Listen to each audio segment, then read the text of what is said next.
Honorables députés, mesdames et messieurs, les questions des honorables parlementaires ont tourné autour de la politique gouvernementale en matière d'emploi et de la lutte contre le chômage. J'essaierai ici, non pas de vous faire un discours, mais de vous faire un petit synopsis sur notre politique en matière d'emploi.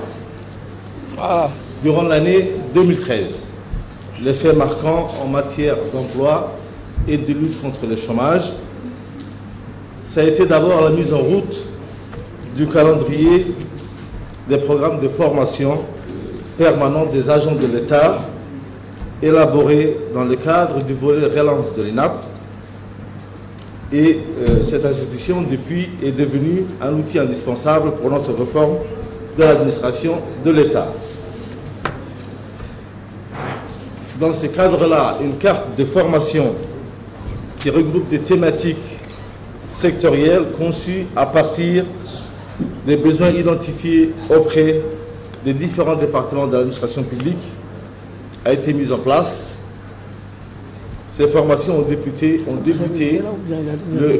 19 octobre 2013 et vont se poursuivre jusqu'en juin 2017. La mise en place du fichier unique a été réalisée, il est désormais opérationnel et tous les agents de l'État, qu'ils soient conventionnés ou fonctionnaires, sont désormais payés sur la plateforme Oracle. En matière de protection sociale, la loi portant mise en place d'un système d'assurance maladie a été promulguée, comme vous le savez. Les textes d'application concernant l'ouverture des droits seront proposés pour examen et approbation dans les prochains jours, sinon les prochaines semaines. En matière de gestion du travail et des travailleurs djiboutiens, je ne reviens pas ce qui a été fait dans le camp américain. Simplement, je voudrais dire que cela a été bénéfique pour nous dans la mesure où il y a eu une prise. Monsieur le ministre, s'il vous plaît, dans la mesure où il y a eu une prise de conscience nationale sur la réalité sur le terrain, concernant les difficultés pour les Djiboutiens à trouver un travail, les difficultés de nos jeunes diplômés, etc. etc. Aujourd'hui, le département du ministère du Travail a participé à la révision, ce qu'on appelle de l'accord SOFA, l'accord qui a été mis en place en 2001 et en 2002 entre la République de Djibouti et les États-Unis d'Amérique sur le camp Le Monnier et la manière où ce camp s'est installé et en ce qui concerne les sociétés qui travaillent au sein de ce camp. Nous pensons que la révision de cet accord n'a pas été chose facile, puisque vous comprenez que cela a fonctionné durant 10 années et que ce sont les difficultés récentes qui ont mis en lumière que ces accords-là ne pouvaient plus rester tels quels. Il fallait qu'ils soient révisés. Si je vous donne un aperçu sur la situation de l'emploi, selon la dernière enquête qui a été réalisée sur le profil de la pauvreté en République de Djibouti par la DIZ, le taux de chômage se situerait en 2012 à 48,4% concernant donc les jeunes. C'est-à-dire qu'un jeune sur deux, pratiquement, est au chômage. Faut-il rappeler qu'il y a quelques années, ce taux a été à 60%. Donc, nous sommes en train, de manière modeste, mais sûrement, nous sommes en train d'évoluer vers donc une situation avec moins de chômeurs. Le nombre d'emplois connaît aussi une forte croissance, tant dans le secteur privé que dans le secteur public. Selon les statistiques donc des déclarations enregistrées à la CNSS, l'emploi a augmenté significativement, porté par les investissements dans les infrastructures portuaires. Mais pas seulement, puisqu'il y a aussi les mêmes statistiques favorables dans les secteurs du bâtiment et dans les secteurs des zones franches, puisque les résultats d'exploitation de ces établissements n'ont fait que s'accroître depuis ces 3-4 dernières années. L'emploi dans l'administration publique, même si cela donc pose beaucoup de soucis à notre collègue Baudet, l'emploi dans l'administration publique a fortement aussi augmenté, passant en 2005 avec un effectif de 7237 pour la stratégie et le programme prioritaire mis en œuvre par le gouvernement pour relever le défi de l'emploi. Mon département, donc actuellement, mène une réflexion pour l'élaboration d'une politique nationale de l'emploi avec l'appui du PNUD. Nous avons commencé les démarches il y a 3 mois et un expert international a été identifié il y a à peu près 1 mois. Le dit expert a commencé le samedi dernier son travail. Il est actuellement logé chez nous, à la cité ministérielle, et il a un mandat de 3 mois afin de nous permettre de mettre en place une politique nationale de l'emploi. Très bien.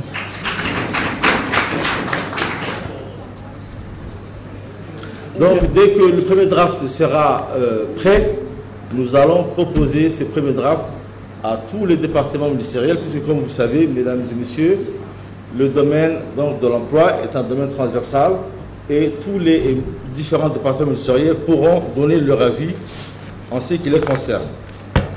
Bien. Ensuite, au niveau de l'ANEFIP, une stratégie donc a été mise en place afin de faciliter et de promouvoir les activités destinées à faciliter l'insertion des jeunes. Nous avons déjà prévu avec le ministre du Budget donc, de mettre en place, cette année c'est 85 millions je crois ou 100 millions, afin de permettre à tous les jeunes qui auraient des idées pour créer des petites structures, de les financer et de les accompagner. Parallèlement à ce qui se fait déjà avec le fonds du développement et d'autres banques de la place, notamment comme la BOA a aussi mis en place un service destiné à aider les jeunes diplômés à mettre en place leur propre société. Enfin, le ministère du Travail s'est attaqué récemment à un nouveau domaine en matière de promotion d'emploi des jeunes, donc notamment par les micro-entreprises et l'entrepreneuriat. Un député avait soulevé tout à l'heure donc ce qui s'était passé en 2010, on va y revenir. Et nous faisons ça en collaboration avec notamment le secrétariat d'État à la solidarité nationale, qui ne nous écoute pas. Pour améliorer l'environnement du travail, notamment donc avec l'ANEFIP et l'inspection, nous avons essayé de préparer donc un certain nombre donc, de programmes au sein du volet du programme PIN qu'ont évoqué la plupart des députés qui sont succédés ici. Pour l'accroissement donc de la connaissance, notamment en matière d'emploi, et améliorer la production des statistiques. Un autre député, Chanouaka, avait parlé de ça aussi, pour la DZ, parce que vous savez qu'il est primordial au sein de la République de Djibouti de disposer de chiffres et de statistiques fiables. Donc nous devons, nous, les différents ministères et le secteur donc privé, approvisionner la DZ en matière de chiffres afin de mettre en place des statistiques fiables que tous les ministères pourront utiliser pour les années à venir. Merci, Monsieur le Ministre. Je reviens, Monsieur le Président, donc, si vous permettez, donc 2 ou 3 points. Certains députés donc, ont évoqué, notamment un député, M. Hassan Ali, je crois, avait évoqué pourquoi n'y avait-il pas en République de Djibouti des réparateurs de montres, d'horloges, comme je le disais, des coordonnées, etc. Vous savez que chez nous, nous avons des difficultés pour attirer les jeunes Djiboutiens, ce qu'on appelle les petits métiers. C'est très très difficile. Je pense que ça, il faudra donc un changement de mentalité surtout, à l'expliquer à des jeunes qui veulent faire quelque chose, d'ouvrir donc ce que nous appelons chez nous un raïslet. Ils nous diront non, moi je ne fais pas ça parce que c'est réservé à un certain type de population. En 2014, je pense que ça, ces idées reçues-là, il faudra donc allez leur expliquer que vous allez devenir cordonnier, ce n'est pas des choses faciles. Donc, je pense que ça, il y a un changement de mentalité à opérer. Pardon de quoi? Maçonnerie. Maçonnerie, ce n'est pas un petit métier, c'est un métier à part entière. Le métier Ça du existe, bâtiment. ça existe déjà. Hein, Bah oui. La maçonnerie, ce n'est pas un petit métier. Hein. Ce qu'on appelle, ce que nous appelons des petits métiers, c'est des métiers artisanaux, c'est comme disait le député, les cordonniers, ça, ce sont des petits métiers. Mais maçon, non. Maçon, non.